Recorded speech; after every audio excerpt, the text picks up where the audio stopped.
Hello everyone, this is your sir Aditya Wadhwa and I welcome you all to Pusa classes. We are back again yet with another chapter. और खुशी की बात है यहाँ पर, ये हमारा कैसा चैप्टर है sir? Last chapter of partnership. Finally हम लोग इतने टाइम से पार्टनरशिप करते आ रहे हैं, खत्म ही नहीं हो रहा था, इरिटेट कर दिया था. माना 30 नंबर का है, लेकिन इसका मतलब ये थोड़ी इतने टाइम तक हम पार्टनरशिप ही पढ़ते रहेंगे. सो आपको खुशी होनी चाहिए यहाँ पर, ये आपका लास्ट चैप्टर है. लेट्स सी लास्ट चैप्टर क्या लेकर के आया है और ये कैसे पिछले चैप्टर से अलग है. सो अभी तक आप लोग सिमिलर चैप्टर्स कर रहे थे. कौन कौन से? Change in profit sharing ratio, फिर आपने करा एडमिशन, फिर आपने करा रिटायरमेंट, फिर आपने करा डेथ. सब जगह जनरली क्या चल रहा था? Revaluation account, partners capital account और balance sheet. This is something different. Different क्यों है? क्योंकि यहाँ पर हमारी फर्म जो है खत्म हो रही है, बिजनेस जो है पार्टनरशिप फर्म का वो बंद हो रहा है, फर्म इज गेटिंग डिसॉल्व्ड. तो यहाँ पर हम लोगों को समझना पड़ेगा क्या क्या ट्रीटमेंट, कैसे कैसे ट्रीटमेंट करनी है. So this will B an introduction video. Concepts next class से स्टार्ट होंगे, बट यहाँ पर ये वीडियो बहुत जरूरी है क्योंकि एक दो इलस्ट्रेशंस कराऊंगा यहाँ पर और आप लोगों को समझाऊंगा the whole process of dissolution, कैसे कैसे क्या क्या डिसोल्यूशन में किया जाता है. सबसे पहले बात करते हैं dissolution of a partnership firm. Sir होता क्या है? देखो, डिसोल्यूशन होता है बिजनेस खत्म कर दिया जा रहा है. कुछ रीजंस हो सकते हैं बिजनेस खत्म करने के. कैसे कैसे हो सकते हैं? पहला, या तो पार्टनर्स मिलकर आपस में डिसाइड कर लें कि यार हमें नहीं करना ये काम, अब हमारी लड़ाइयां झगड़े बहुत बढ़ रहे हैं तो खत्म कर देते हैं इस फर्म को. तो एक तरीका तो है पार्टनर्स आपस में डिसाइड कर लें. दूसरा तरीका क्या है? जो काम कर रहे थे वो इलीगल हो गया. सपोज यहाँ पर कोई भी ऐसी फर्म है, कोई भी ऐसी कंपनी है जिस काम में वो डील कर रहे थे वो काम अब गवर्नमेंट ने अलाउ नहीं करा. Suppose they were into trading of gold, they were into trading of anything that is not allowed और not permitted by the government anymore. Maybe कोई कंपनी होगी ऐसे स्टेट में जो कि अल्कोहल सर्व करती होगी या फिर बेचती होगी, सेल करती होगी, या फिर टोबैको.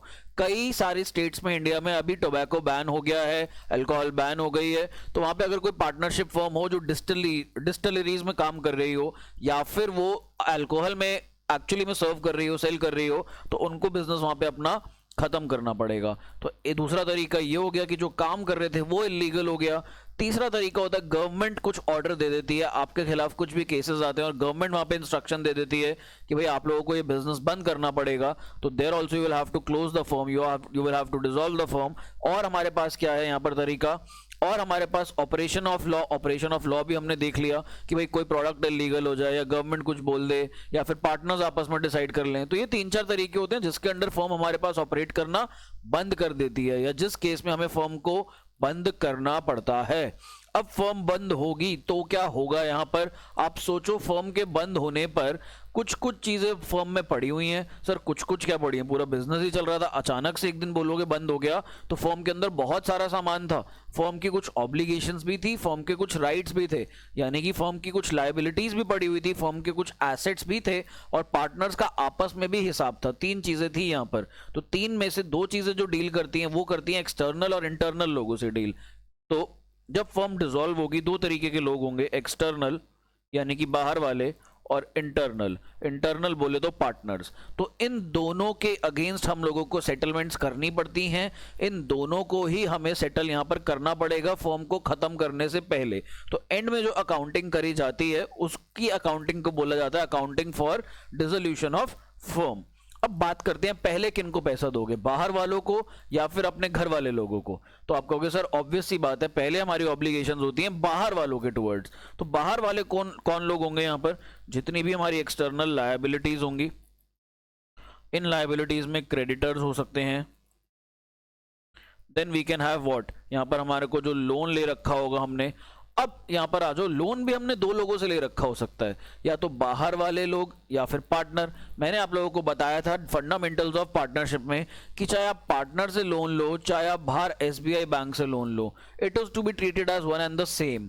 बट यहां पर हम लोग अगर बाहर से कोई लोन लिया हुआ है, सपोज एसबीआई बैंक से कोई लोन लिया हुआ है या किसी XYZ पर्सन से लोन लिया हुआ है बाहर से, एक्सटर्नल से, जिसका फर्म से लेना देना नहीं है, तो पहले हमेशा उसका लोन सेटल होगा, उसके बाद पार्टनर का लोन सेटल होगा.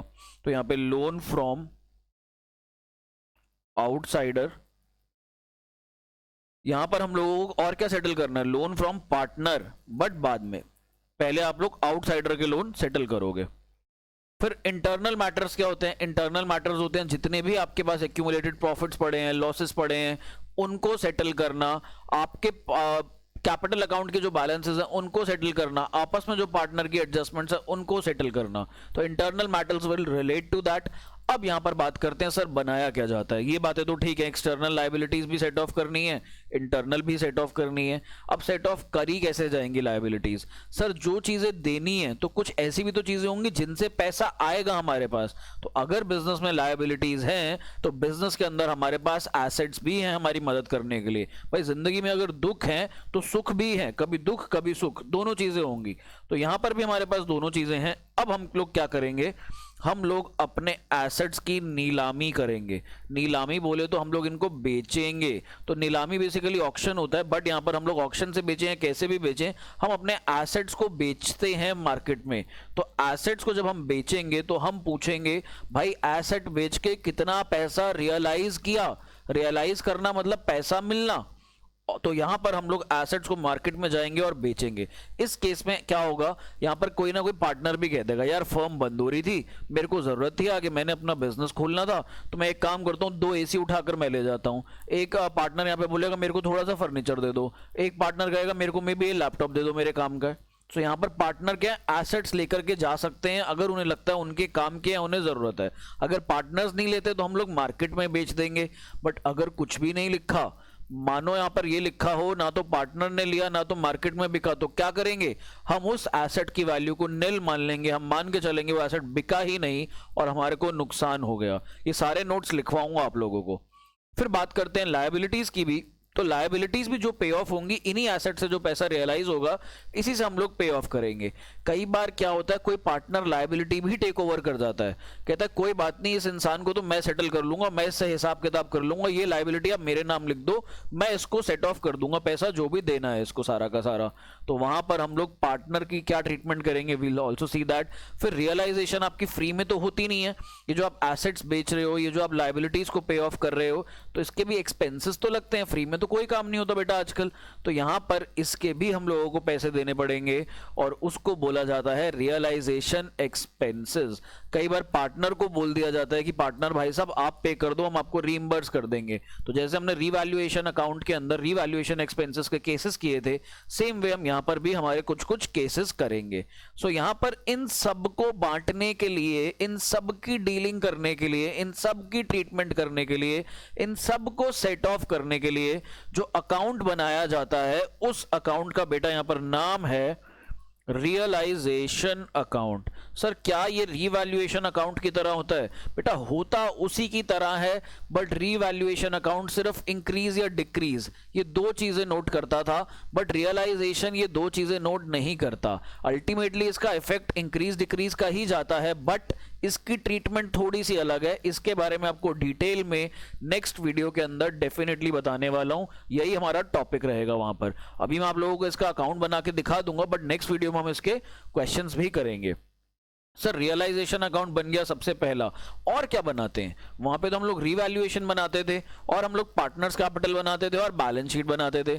ठीक है भाई, तो यहां पर हमारे पास दूसरा आ जाता है जो पार्टनर्स लोन अकाउंट। सबसे पहले एसेट्स लायबिलिटीज बेचो, सेट ऑफ करो, जो भी करो, उसके बाद भैया पार्टनर का जो लोन है वो सेट ऑफ कर दो। पार्टनर को थोड़ी सी तसल्ली दे दो कि भैया आपने जो पैसा एज अ लोन दिया था फर्म को, चिंता मत करो वो डूबेगा नहीं, वो हम आपको पे बैक कर देंगे अपनी कैपिटल सेट ऑफ करने से पहले। पहले यहां पर लोन सेट ऑफ होगा, पहले पार्टनर के लोन की बात करी जाएगी, उसके बाद पार्टनर्स की कैपिटल्स की बात करी जाएगी। तो इसके बाद हमारे पास यहां पर क्या आ जाएगा, पार्टनर्स कैपिटल अकाउंट। ये 3 चीजें आ गई हमारे पास।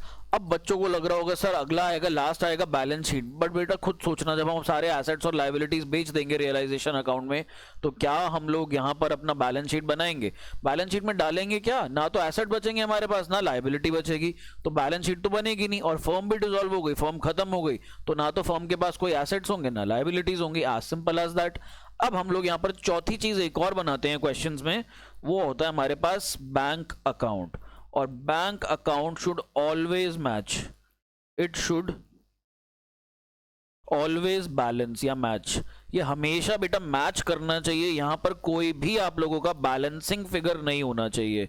यदि आपका कोई बैलेंसिंग फिगर बन रहा है या बच रहा है, दैट मीन्स आपने क्वेश्चन को गलत किया है, आपके आंसर में कहीं ना कहीं गड़बड़ी है। तो हमें इस गड़बड़ी से बचना है और हम लोग अपना आंसर निकाल लेंगे। अगर हमारे कॉन्सेप्ट्स पे पकड़ होगी तो हम लोग यहाँ पर कुछ भी गलत नहीं करेंगे और हमारा आंसर डेफिनेटली 100% मैच करेगा और हम 100% स्कोर करेंगे। So let's talk about realization account now. या रियलाइजेशन अकाउंट करने से पहले कुछ इलस्ट्रेशंस है मेरे पास, वो इलस्ट्रेशंस देखते हैं हम लोग। तो आओ देखो, हमारे पास ये 3 क्वेश्चन है और ये 1 वर्ड क्वेश्चन है या 1 स्टेटमेंट वाले क्वेश्चन है, समझने वाले हैं। एग्जाम में ऐसे क्वेश्चन यूजुअली अवॉइड किए जाते हैं, आते भी हैं तो एमसीक्यू 1 मार्कर्स में आते थे, बट अब नहीं आते जनरली। अगर आप देखोगे तो यहाँ पर हमारे पास एक क्वेश्चन है जो कि डेली 2010 कंपार्टमेंट में आया हुआ है, तो देख लेते हैं बस कॉन्सेप्ट की अंडरस्टैंडिंग के लिए। आप लोग चैप्टर करते करते ये क्वेश्चन खुद ही कर लोगे। सो लेट्स सी, हमारे पास यहाँ पे पहला क्वेश्चन क्या कहता है, the firm of X Y and Z dissolved on 1st April 2020, Y demands that his loan of ₹25,000 be paid before payment of capitals of the partner. Y ने बड़ी simple सी बात बोली। वाई कहता है मैंने फर्म को जो लोन दे रखा है 25,000 का, मुझे पहले पे किया जाए, उसके बाद कैपिटल अकाउंट की सेटलमेंट करी जाए। पहले आप मेरे लोन के पैसे लौटा दो, एक्सटर्नल लायबिलिटी है ये भी, और उसके बाद हम लोग जो कैपिटल अकाउंट्स है उसकी बैलेंसिंग या उसकी सेटलमेंट कर लेंगे। वह इतना डिमांड करता है। बट अब यहां पर बट हर बार आ जाता है। But X and demand that capital be paid before the payment of loan by Y. X और वाई कहते हैं नहीं, पहले हम लोग कैपिटल की पेमेंट करेंगे, पहले कैपिटल की सेटलमेंट करेंगे, फिर लोन की सेटलमेंट करेंगे। तो यहाँ पे कौन सही कौन गलत, यहाँ पे दुनिया में तो हम नहीं बता सकते कौन सा इंसान सही है या गलत है। हर कोई अपनी जगह सही भी होता है, किसी की नजर में गलत भी होता है, बट यहाँ पर हम डेफिनेटली बता सकते हैं। क्यों? क्योंकि हमारे पास यहाँ पे जज करने के लिए इंडियन पार्टनरशिप एक्ट 1932 के प्रोविजंस हैं, और इंडियन पार्टनरशिप एक्ट 1932 कहती है पहले आप बाहर वालों के पैसे लौटाइए, फिर आप लोग अपने घर का हिसाब कीजिए। तो यहाँ पर वाई का जो लोन है वो बाहर वालों के पैसों की तरह ट्रीट किया जाता है। और यहाँ पर भी मैंने आपको कुछ ऑर्डर लिखवाया है। सबसे पहले हम लोग पार्टनर लोन निपटाएंगे, उसके बाद हम लोग पार्टनर्स कैपिटल पे आएंगे। सो इस केस में Y is correct, will write the answer. Y is correct in saying that his loan should be paid off first before settling the partners capital account. अगले question पे बढ़ते हैं। क्वेश्चन नंबर 2 क्या कहता है, all the partners decide to dissolve the firm on 1st April 2020, Y a partner demands that his loan of ₹80,000 be paid before the payment of a loan by Mrs. X of ₹20,000। अब यहां पर Y ने फिर बोला, Y कहता है कि भाई मेरा लोन था 80,000 रुपए का जो मैंने फर्म को दे रखा था, और कोई मिसेस एक्स थी। मिसेस एक्स कौन होंगी? दूसरे पार्टनर जो मिस्टर एक्स होंगे, ऑब्वियस है उनकी वाइफ होंगी। यहां पर क्वेश्चन से देखो कुछ कुछ समझ में आ रहा है। अगर मैं यहां पर बैलेंस शीट बनाने की कोशिश करूं तो यहां पर लायबिलिटीज, रुपीज, एसेट्स और रुपीज, ठीक। अब हम लोग यहां पर कोशिश करते हैं बैलेंस शीट बनाने की। हम लोग कोशिश कर सकते हैं, हर पत्थर इसलिए नहीं मारा जाता कि फल टूट जाए पेड़ से, बट कोशिश के लिए भी कुछ पत्थर मारे जाते हैं। तो देखते हैं हम लोग यहां पर कोशिश से क्या होता है। तो यहां पर गिवन है वाइज लोन 80,000, फिर हमारे पास यहां पर है मिसेस एक्स लोन 20,000। तो हमारे पास वाई का भी लोन है, मिसेस एक्स का भी लोन है। किसका लोन पहले दिया जाए? अब यहां पर वाई है, जो वाई को हम लोग इंटरनल ट्रीट करके चलेंगे भाई। अब क्योंकि वाई से पहले बाहर वाले भी हैं, अगर यहां पे एसबीआई होता तो पहले एसबीआई का लोन देते हम लोग। तो पहले बाहर वालों का सेटलमेंट, फिर कंपनी के अंदर लोन वालों का सेटलमेंट जो पार्टनर्स ने लोन दे रखा है, फिर पार्टनर्स की कैपिटल का सेटलमेंट सबसे एंड में। तो हम लोगों को ये ऑर्डर फॉलो करना है। तो यहाँ पे वाई गलत है। अगर वाई कह रहा है मिसेस एक्स से पहले मेरा पैसा लौटाओ, मेरा लोन सेट ऑफ करो, नहीं भाई, सबसे पहले हम मिसेस एक्स का करेंगे, उसके बाद हम लोग वाई का करेंगे। आई गेस सबको ये समझ में आ रहा है और लॉजिक बन रहा है, यहाँ पे सेंस बन रहा है यहाँ पे। अब हम लोग नेक्स्ट क्वेश्चन को देखते हैं, जो कि लास्ट क्वेश्चन है, इलस्ट्रेशन है। क्वेश्चन भी गए तो डिस्कशन कर रहे हैं, एक कॉन्सेप्ट समझ रहे हैं। A and B are partners in a firm sharing profits in the ratio of 3:2. Mrs. A has given a loan of ₹20,000 to the firm, and the firm had also taken a loan of ₹10,000 from B. तो A और B दो partners थे। Mrs X से भी, Mrs A से भी loan लिया हुआ था और B से भी लोन लिया हुआ था। तो यहां पर हम बैलेंस शीट में थोड़ा सा चेंज कर देते हैं इस वाले पार्ट में। भाई लोन ले रखा था हम लोगों ने B से भी, B's लोन, और यहाँ पे मिसेस A लोन, यही है ना।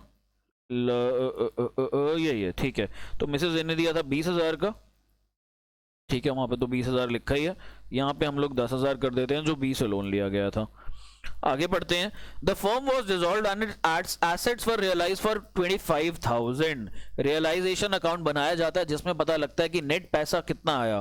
तो जब फर्म डिसॉल्व की गई, यहाँ पर 25,000 रुपए रियलाइज किए गए एसेट्स को बेचकर। अब क्या बोलता है, state the order, state the order of payment of Mrs A's loan and B's loan with reason if there were no other creditors of the firm.